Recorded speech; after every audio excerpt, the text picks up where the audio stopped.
বাংলা সাহিত্যের কিছু গল্প নিয়ে আমার এক বিশেষ নিবেদন স্তুতি। আপনারা শুনছেন স্তুতি, আমি সৌরভ বেজ আজ নিয়ে এসেছি আপনাদের জন্য একটি নতুন গল্প শিবশঙ্কর মিত্রের লেখা বাঘে মানুষে। পশ্চিম বাংলা ও বাংলাদেশের দক্ষিণে সমুদ্র ঘেঁষে আছে সুন্দরবন। বাঘ, হরিণ, সাপ আরও কত কি জন্তুতে ভরা এই বিশাল বনভূমি। মানুষের পক্ষে এই বনে প্রবেশ করা আর মৃত্যুর গহ্বরে প্রবেশ করা যেন একই ব্যাপার।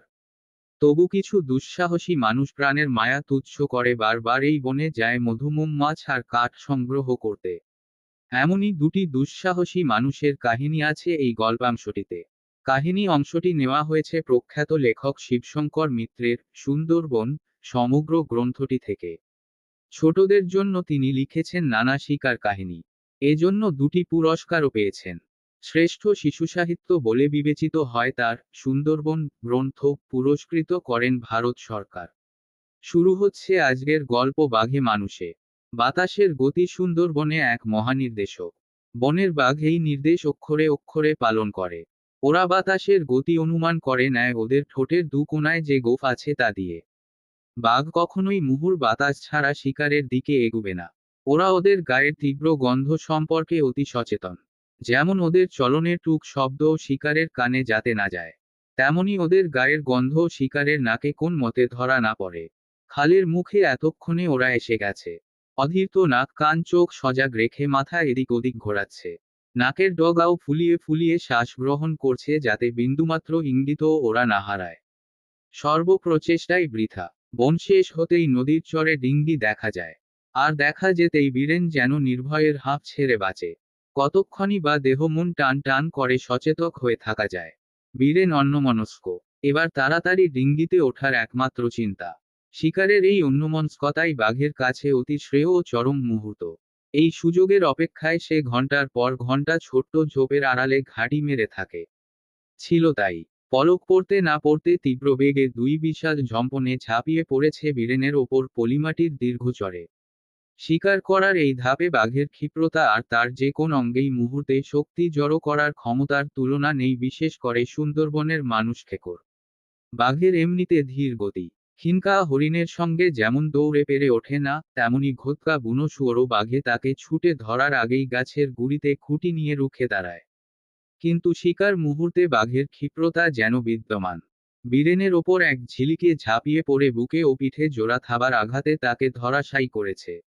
মুখ থুবড়ে কাদার মধ্যে সে পড়তেই ঝমাত করে এক কামড়ে তার ঘাড় মটকায়। ঘাড়ে দাঁত বসাতে বসাতে বড় বড় গোল গোল চোখের তির্যক চাহনিতে একবার দেখে নেয়, সামনেই ক্ষিপ্ত যমদূত। অধীর। সেও কাঁধে ঝোলা খোঁটার বোঝা ফেলে দিয়ে ছাটা বাড়ি মাথার উপর তুলতে ব্যতিব্যস্ত। সেও যেন গজরায়, ব্যাটা, এত বড় সাহস, আয় ব্যাটা, তবে রে, তোর এত দাপট। বাঘ গর্জন ও গোঙানিতে এমনি ধারা আওয়াজ তুলে যেন সেকেন্ড পার হতে দেয় না। বীরেনের ঘাড়ের কামড় এক ধাক্কায় ছাড়িয়ে নিল। দুরন্ত বেগে ছুটেছে অধীরের দিকে। ছাটা বাড়ি উদ্যত করার অবকাশ মেলে না। বাহু ও পিঠে জোড়া থাবার আঘাতে অধীরও ধরাশায়ী। চরের কাদায় পড়েছে বটে, কিন্তু কাত হয়ে পড়েছে। শিকারের এত মোটা শক্তিশালী গর্দান বাঘের হয়তো অনুমানের বাইরে ছিল। তবুও তার মুখের বিশাল বাদানে কামড় বসিয়েছে গর্দানে। দাঁত বসে গেছে কানের পেছনের পেশিতে আর পিঠে। দেহের দুপাশে কাদায় দুই থাবা দিয়ে মুখে ঝুলিয়েছে অধীরকে। এবার চর থেকে বনে ওঠা মুহূর্তে অধীর বুঝে নেয়, সে জ্ঞান হারা হয়নি। বেশ শুনতে পায় খালের ওপারে দলের তিনজনের ঝোপঝাড়ে লাঠির পেটানি আর দাপানি, মার ব্যাটাকে। একজনকে মেরেছে, আরেকজনকে টেনে নিয়ে চলল বনে। নিয়ে গেল রে, নিয়ে গেল রে।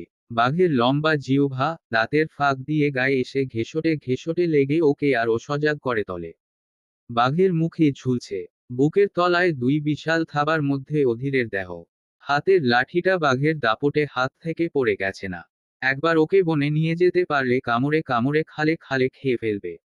না, কিছুতেই নয়। ওকে টেনে নিয়ে যেতে দেয়া নয়। কিছুতেই নয়।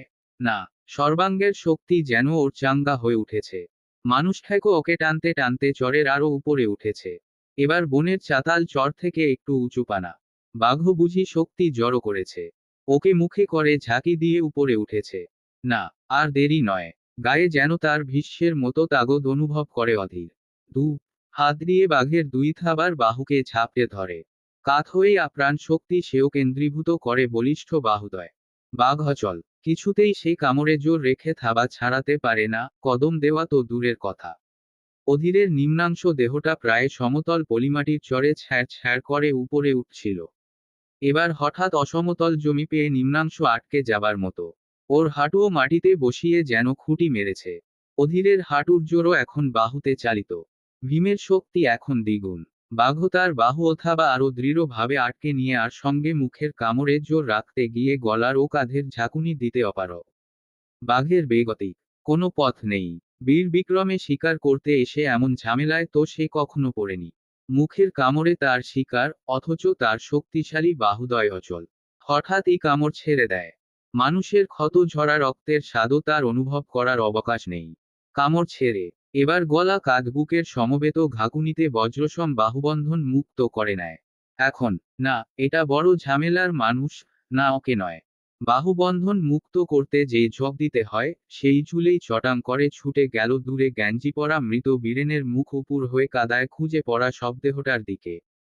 তাকেই এক কামড়ে তুলে নিয়ে বনে নিমেষে উধাও। উধাও ব্যাটা উধাও, আয় ব্যাটা। অধীর বাঘের পরাক্রমকে পরাস্ত করে এখন যেন সে নিজেই এক সুন্দরবনের বাঘ বনে গেছে। বাঘের মতো আবার রুখে দাঁড়াতে চায়।